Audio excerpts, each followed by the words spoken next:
Општинската организација на Црвен крст Битола ја одбележува неделата на гладта со повеќе активности. Воедно можам да ги најавам пунктовите во поголемите маркети во градот, каде граѓаните на Битола имаат можност да донираат првенствено храна, а потоа и средства за хигиена.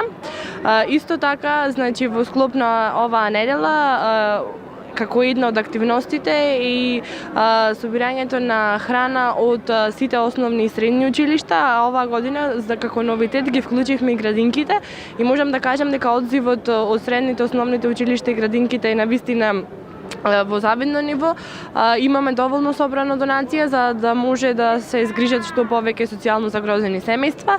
Воедно има и бонови, вредносни бонови, кои исто така граѓаните можат да ги на некој начин со тоа што ќе купат од боновите донираат за социјално загрозените семејства и можам да кажам дека оваа акција поминува доста добро и ако ништо друго барем доволен број на социјално загрозени семејства ќе бидат згрижени и овие денови ќе ги поминат со храна.